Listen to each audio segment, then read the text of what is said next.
Okay, the roll call has been done. Approval of minutes of the July 16th, 2020 meeting. Has everyone had a chance to review the minutes of that meeting? Are there any questions regarding the minutes to that meeting? If there are not, then could I have a motion to approve those minutes? So moved. It has been moved to approve the minutes of July 16th. Is there a second, please? Second. There is a motion and a second. Is there any discussion regarding those minutes again? If not, I will call for a vote for approval. All those in favor of approving the minutes, say aye. Aye. All those opposed, same sign. Minutes are approved. Tim? New business. This is basically a continuation of the consideration of the conditional use permit to operate a commercial livestock operation on a property located in Wheatland Township at the northeast corner of Barn and 700 Avenue. Planning Commission last month tabled this application at the July 16th hearing for further information. Wheatland Township, Environmental Services, Rural Water District 2, and Soil Conservation District have all submitted requested information. Staff has also been in contact with the Kansas Department of Health and Environment, which will provide the county with additional information regarding the pending livestock license applied for by the applicant. Staff, at the request of Chairman Schneider, met with County Council, who confirmed the proposal would fall under the definition of a stockyard. However, it was also determined that because the proposal is less than 1,000 head, there needs to be specific guidelines to aid both staff and the commission on rendering a recommendation on such requests in the future. Such provisions would prevent a subjective interpretation leading to arbitrary enforcement of the code. Currently, there are no guidelines in our regulations for animal confinement uses, though they are listed as a conditional use. Staff is currently investigating how other counties enforce such issues. Furthermore, after consulting with County Environmental Services, staff has determined that this proposal would ultimately fall under the jurisdiction of Kansas Department of Health and Environment, which issues licenses for animal confinement uses, and has adopted standards for runoff, waste removal, and setbacks from adjoining properties. Therefore, the Commission should review this application as it does, as you normally would with something like a communication tower. Those are usually regulated at the federal level. That is, submit a recommendation of approval on the condition that the state-approved paperwork, including the plan and letters stating the proposal meets state requirements, be submitted to staff for the county record. Public comments. Staff has received concerns from adjoining property owners, comments from other departments and agencies. Environmental Services, I've attached a correspondence with that. Road and Bridge, there was no comments. Wheatland Township, I also attached their outline of the agreement that they have with the applicant. Holland Township, staff contacted the township and they stated that it would not be feasible for them to provide improvements to the road to the south at this time, and that Wheatland Township is making all improvements to the north. Rural Water District number 2, I've attached another email for you on that correspondence. KDHE, staff has been in contact with KDHE, and the agency informed the county that it is processing a livestock application which was submitted by Mr. Boyle earlier this summer, and will coordinate with staff on submitting documentation on the proposal in the future. Staff recommendation, where staff is recommending approval of the conditional use permit as an alternative one below, with the following conditions. Applicant must maintain any required state livestock licensing and abide by all state and or federal guidelines regarding site runoff, waste disposal, and setback of pens from property lines. staff to coordinate with KDHE on copies of initial documentation showing approval of site and the conformance of the applicant's plan with state requirements. Alternatives, to recommend approval of the request with the conditions as outlined above, direct staff to investigate how other counties in the area enforce such use, or recommend denial of the request. With that, I have also included with your packet in full disclosure, the staff's the site plan. I basically had what Mr. Boyle had sat down with me on, and I just kind of I scaled it out and made it so that it was you had a north arrow and you could see what was pretty much going on. I used our GIS aerial photograph on that, but also I have included the soil conservation folks provided me with some aerial photographs showing elevations and the contours. And one of the things that I requested that they do, just out of curiosity, was provide me with one of those. I think it's the last of those maps from them has is actually a 3D type display showing the contours as they lay and how the hills basically are laying on the property.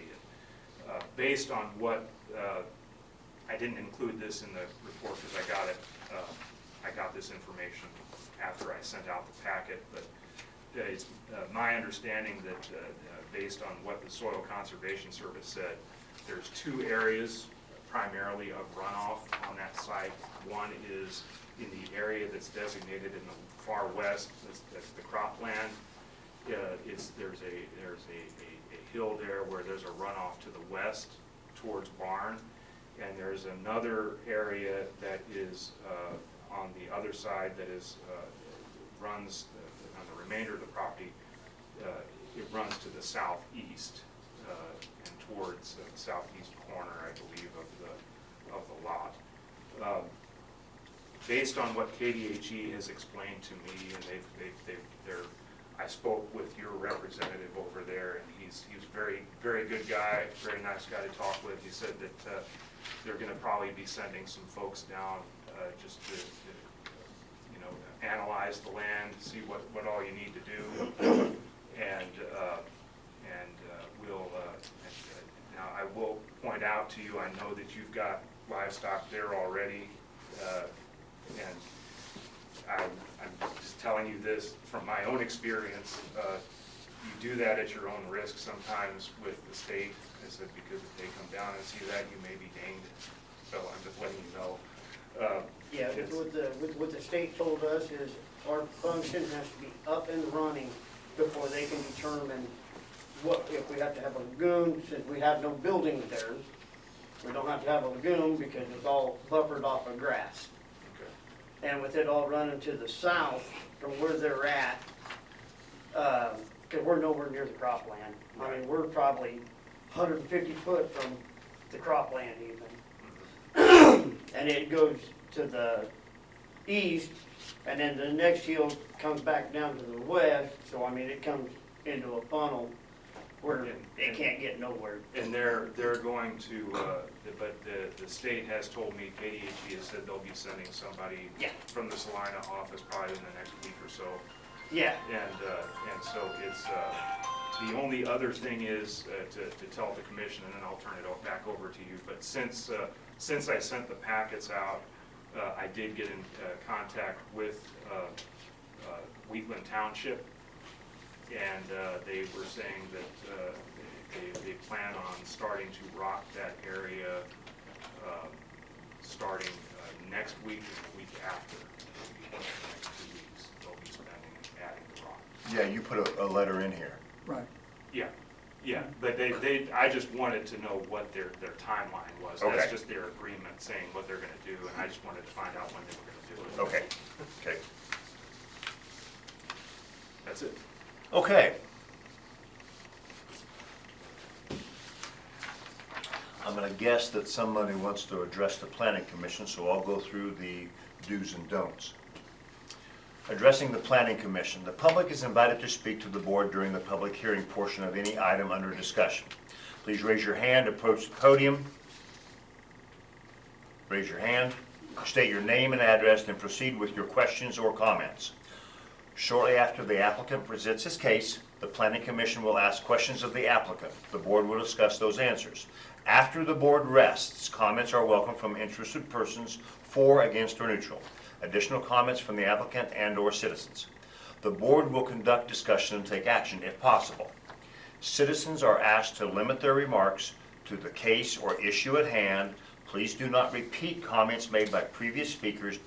Due to time frame, please limit your remarks, be clear and concise. Chairman may have to put a time limit on speakers. The board will attempt to be fair and flexible to ensure that all persons interested are heard. All planning and zoning changes, conditional uses, and subdivision zoning will go from this board to the county commissioners with a recommendation for approval or denial. All issues heard this evening will go to the county commission after the 14-day protest period. Should you be interested in attending that meeting, please contact the zoning administrator or the county clerk for the scheduled hearing date and time. Kansas Statute Authority 12-757F1.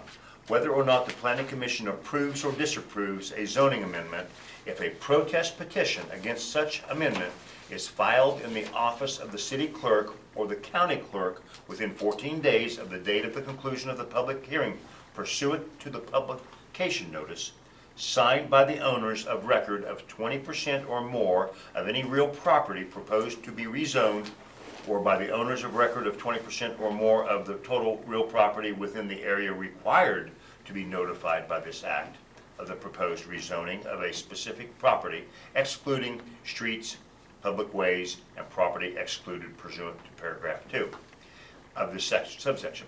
The ordinance or resolution adopting such amendment shall not be passed except by at least 3/4 vote of all the members of the governing body. The governing body at that point would be the county commission. Okay. Brent, Yes. do you have any additional information, presentation, anything that you would like to address the board? Please. Well, there's just a bunch of personal stuff that, well, I got people calling my loan officer, and I know exactly who they are, and telling him he ought to be fired for loaning me the money or nothing else. Oh, okay. I guess what I'm meaning specifically regarding to the conditional use permit that you're looking at here and what we're looking at deciding or recommending to the county commission. Yeah, I mean, the only thing I have is just, I'm in compliance with all state laws. And, basically I gotta follow what KHDE says, and if they tell me I need a lagoon, then I dig a lagoon, but I don't, everything's on buffer, so. And I made sure that everything stayed off of everybody else's property. To the east, I'm, oh my God, 850 feet from a property line. To the east, to the west, I'm a good, probably 650, 700 feet from the county road in either direction. And then Jeff Wilson, he was here last time. I'm right at probably about 75 feet off his property line. Okay. So I've kept everything into Kansas compliance and just trying to make a living like everybody else in the world. We understand. Thank you. Yep. Board, any questions for Brent, Mr. Boyle? I asked for the township letter, we got it. Okay. Anything? What do you think you'll do about water? What will you do about water? Right now we have the well digger coming out Monday, Is that, and I'm sorry. he's found water out there already. Okay. Is that, now I know I spoke with Derek over at Environmental Services, and he was saying that it would probably be located east of the house, is that correct? That, they're gonna try, yeah, it'd be east, southeast, or northeast of the house is where they're gonna start at. They found 2 different spots over there that had good water on them, and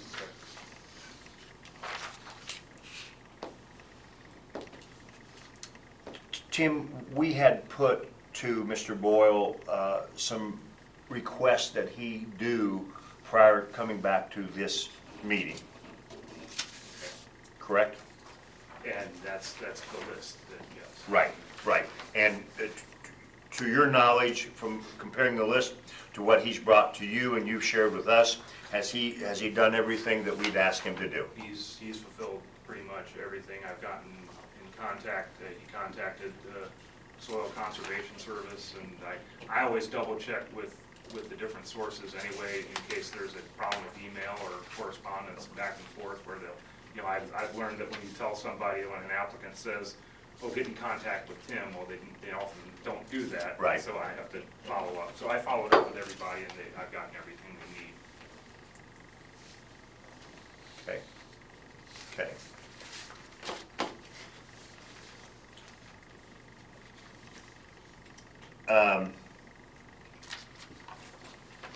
Any other questions for any other of the board members or Mr. Boyle? Tim, I've read this letter from Matthew Steele Yes. a couple times. I think it would be appropriate for me to read this Okay. and have it put into the minutes, Record. into the record, because it is addressed to you as a staff. Okay. This letter is dated August 17th. It's from Matthew Steele. He's the Section Chief, Livestock Waste Management Program, Kansas Department of Health and Environment, KDHE. It's to Tim Hamilton. Mr. Hamilton, this letter is in regard to the property located in the southwest quarter of Section 32, Township 15 South, Range 1, East in Dickinson County, Kansas. I'm going to assume that's the property in question.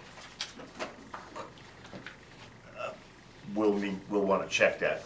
Don't you assume that that's the property? That's the property. Okay, thank you.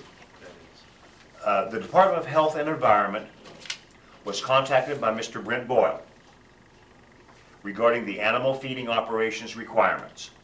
An application for a Kansas water pollution control permit for agriculture and related wastes was received by the Livestock Waste Management Program on June 29, 2020. For a proposed operation for, and I'm not going to go through the different number of this than the weights, but what I'm going to say is a total of 135 animal units.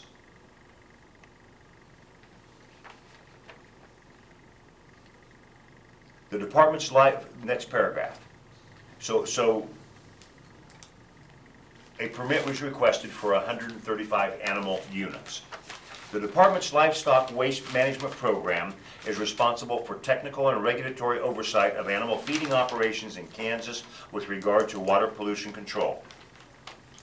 Kansas Statute 65-171D, as in David, requires the permitting of animal feeding operations that are considered significant pollution potential as defined in KAR 28-18-100. For animal feeding operations with a capacity of 300 animal units or more are determined to be a significant pollution potential must register with the department in accordance with the above statute. Program field and technical staff review existing and proposed animal feeding operations for adherence to applicable state and federal statutes, regulations, and design standards. If the animal feeding operation is determined not to constitute a significant pollution potential, a certificate of compliance will be issued. The certification requires management of the livestock waste in a manner that minimizes water pollution potential. Sincerely, Matthew Steele, Kansas Department of Health and Environment. So, I don't think anybody else has seen that other than what I just read. Does anybody want a clarification of what I just read or have questions from the board? Okay. With that, then I will open it up for public comment. Again, I would ask that you state, for the record, state your name. There's no podium, so you just simply raise your hand, state your name, I'll recognize you, and then I would welcome your comments to the board. If you have questions for Mr. Boyle, let's pose those questions, and we'll do that in a fair way. Okay? Does anybody have any comments? Yes. Sir, Leon Hahn, and you want address? please. 147 Highway 4, Jefferson, Kansas. Very good. Thank you, Leon. I am concerned about the dead hog smell right now. My house is a little over a mile to the southwest. And one evening last week, towards the end of the week, the wind happened to be in the northeast a little bit, and we could smell dead animals. Okay? And you can drive by the road where this is. If the wind's in the right direction, you smell dead animals. Okay. Jeff Wilson was up there at the property. He's seen dead animals. Now, are we gonna have to put up with that or not? I am very comfortable that there's environmental regulation on how to deal with dead animals, sir. I'm very comfortable with that. I wish Mr. Wilson was here. I do too. Hearsay from one person to another person, you know how that goes. Right. I'm not discounting what you're saying. It would mean a little bit more if Mr. Wilson was here, to be right honest with you, I agree. okay? I'm just telling what he told, but I know what I smell. And it's dead animals, and there's only one place it's coming from. Okay? Anything else? No.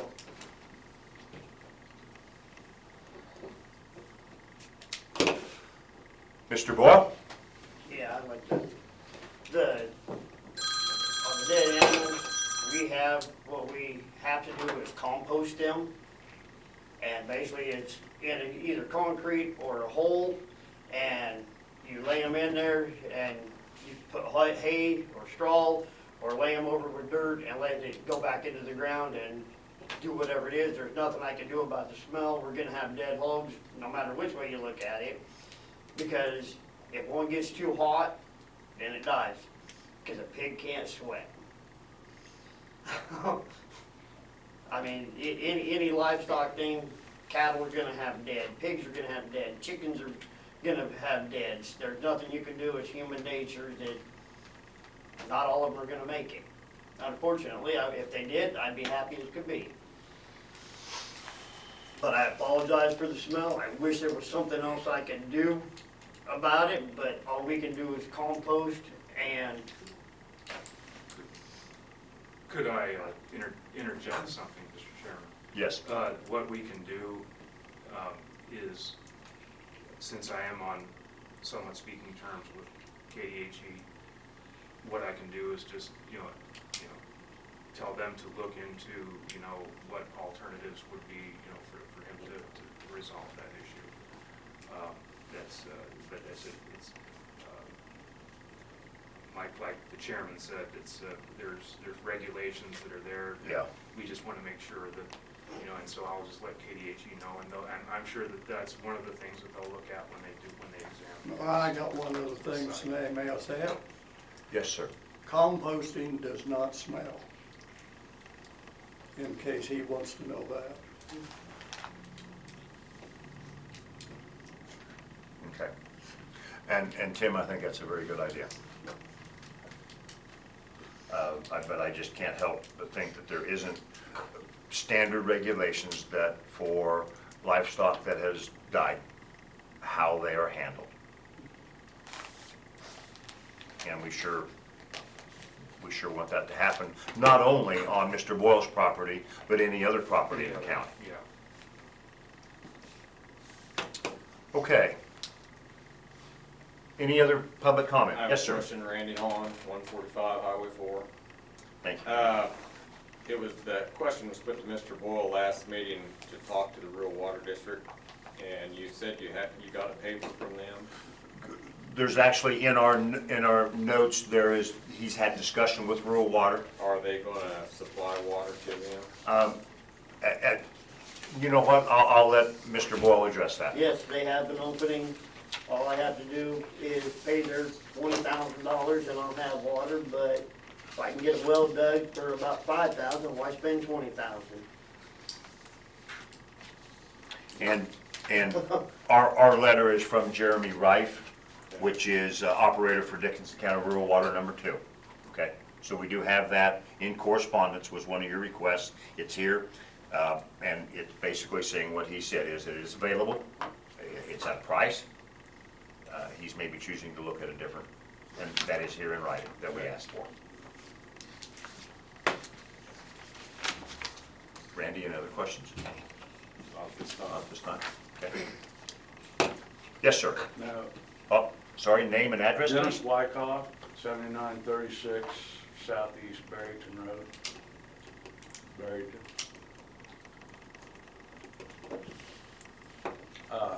Concerning the dead animals, now, when I had cattle, they had a dead wagon come around and pick them animals up. Do they not do that anymore? I can't answer that. No, they don't. I see one man that says no, and I see another person that says yes. They have very few rendering trucks still out there. Yeah. Very, very few. Yeah. And I remember that as a young man on a hog farm myself, that the rendering truck would be called on a regular basis. Yeah, on a regular basis. We had a lot of hogs. National Byproducts used to run a rendering. Yeah. Sure did. Okay, we're open for public comment. I want to make sure that everyone has an opportunity to ask questions. Okay, if there are no other comments or questions, then I'm going to go ahead and close public comment. And board? What's our discussion? On one of the KDHE letters, it said that a minimum separation distance of 100 feet shall be provided between property not owned by the facility. Is that, which is right, 150, 75? I think that's for the lagoon. Lagoon. That's for the lagoon, not for the pens. Okay. That's for the lagoon, I believe. Yeah.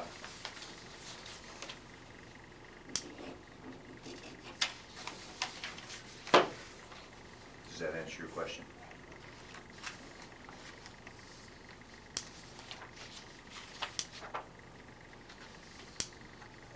I don't see anything about lagoon on here, but maybe I'm just missing it.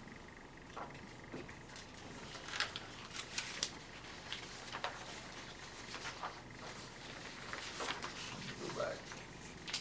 The lagoon must be at least 100 feet from all property lines.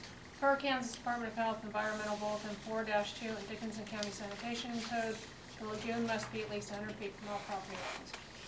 In this instance, the proposed location, the distance of the property lines are sufficient to meet this requirement. Okay, that's not the page I'm on apparently. There's one, Brent Boyle. It's from Derek Norick. It's dated July 17th, 2020. It says, I inspected the property at 217 South This is Avenue. on the for back. Kansas. Yeah, There's printing on both, just grab one of the printed pages, it's on both sides. There you go. There you go. That's it. There you go. Okay, yeah, that's the lagoon, but on here, it doesn't mention the lagoon, it just says a minimum separation distance of 100 feet. Flip that page over and see what's on the other side. Go to the other one that you've got. There you go. Does that show it? Yeah, that's talking about the lagoon, but this Can I one, borrow But the your very page there? first paragraph, it says that he inspected it and everything. Have you All got this one? says, mhm. I'm looking at this one. Right. She's looking at this one. yes.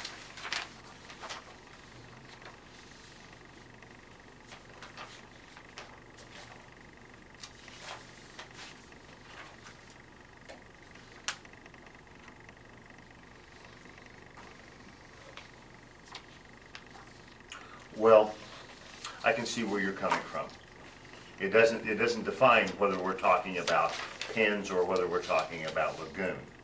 But what I can say, and what I think the direction we're headed, if you look at just the line above, KDHE's design standards for confined feeding. So that's one of their guidelines for confined feeding. And I believe where we're headed, and correct me if I'm wrong, is that we're going to actually require Mr. Boyle to fulfill and adhere to the regulations of the Kansas Department of Environment, period. That's going to be our requirement, and put that to them, so that we would recommend approval for a conditional use permit in the place that he is meeting all requirements for KDHE. They are the authority. We don't have regulations stating 50 feet, 100 feet, 75 feet. Does that make sense? Now, I would like some comment on that, if that's Well, they're the governing right. body for Right. this. It's come to us and we have it in our world right now. We need to make a recommendation to the county commission on what we think they should do. So moved. If we're ready for that. Any other? I would second it. Okay, we have, let's get a motion a little bit better. You want something a little better now? I want something a little bit better Okay, than all right, mine. Mr. Chairman, I move that we pass PC 20-3 in accordance with staff recommendations, and that it meets all county and state requirements. I will second that. And there's a second. Okay, this, I was gonna say, would you want me to go ahead as part of that to include, having them, including Dead animals? looking at the dead animals? They'll do that anyway, it's part of their regulations. it's part of their regulations. Yeah, I don't wanna segment out a specific piece, Yeah. because then by definition, the inverse is true and we're excluding other pieces. Right. So they just has to comply with state and county regulations. Yeah, as defined by the Dickinson County and the state of Kansas. Yeah. That's Okay, and I want to read staff's recommendations that's in the motion. And those recommendations are: applicant must maintain any required state livestock licensing and abide by all state and or federal guidelines regarding site runoff, waste disposal, and setback of pins from property lines. Number two, staff to coordinate with KDHE on copies of initial documentation showing approval of site and the conformance of applicant's plan with state requirements. Those are the two things that our staff is requiring now of him. That's exactly what I said. And that, I just wanted to say it again, so that it was very clear for the record. Do we have any authority over fencing? So that they don't get out into cropland? I'm just asking, I don't know.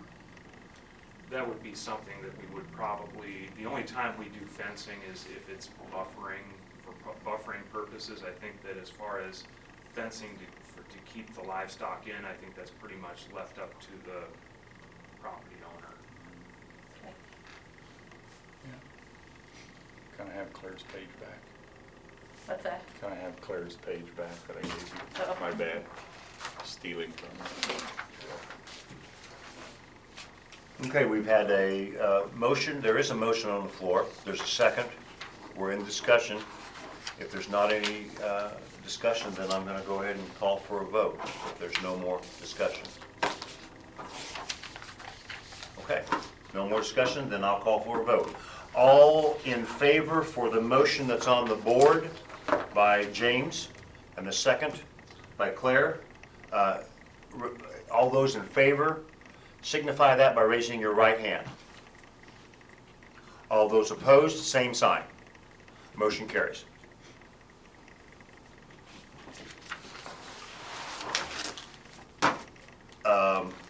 There is no old business? No old business. I would kind of update you on, I know I've been working, I think this case has gotten me to think about the other stuff that I was working on before for you for site plan. Where's my site plan? Yeah, I apologize for that, but when this came up, I said this would be an opportunity to include that with that discussion, because it is such an important part of that, the ag use. Right. And so I apologize for not including that this go around, but I said we can, but it's, this is, I'll tell you now, just, I've investigated how other, I'm in the process of investigating how other counties handle this type of a case. Mm-hmm. They're all conditional uses, Mm-hmm. but there are some counties that turn a blind eye to it. They don't enforce it, and there's others that enforce it similar to how we enforce it, which is how this group has done it tonight, which is they'll leave it up to the state to Right. deal with. And in a little bit of investigation that I did, there's a farm operation, and then there's a commercial operation. And the commercial operation has got some pretty good definition, but a farm operation doesn't have a good definition. And even talking with legal counsel, that's a very gray area of how far a farm operation can go before it becomes commercial. And that we find out that a lot of farm operations go into commercial and don't know it. well, or don't acknowledge it, yeah. But it's but what I would like to do though is, and I think that county council has talked with us about it and agrees that we need to kind of investigate, see how others are trying to distinguish between those two the best way we can. Yep. To be as fair as possible to everybody. But let's put that after the site plan. Yeah, okay, Site plan has a higher priority. okay. Would you give an example of how a farm transfers to commercial?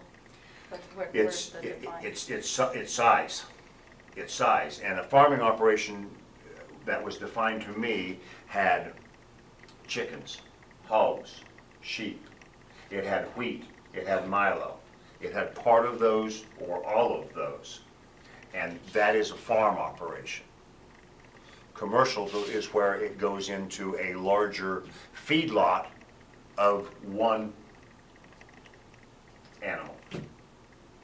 Like how large? The number 1,000 kept coming back up in a conversation.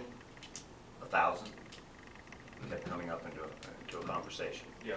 But was also told you're in a gray area that hasn't truly been defined. Even the state, when I was talking to KDHE, I was saying, how do you distinguish between commercial versus regular farm operation? And they said, well, that gets to be a little tricky too. Yeah. Okay. Is there a motion for adjournment? So moved. Wally, thank you. Is there a second? Second. There's a second. All those in favor say aye. Aye. We are adjourned. Anything else, Tim? We're good? We're good. All right. Thank you.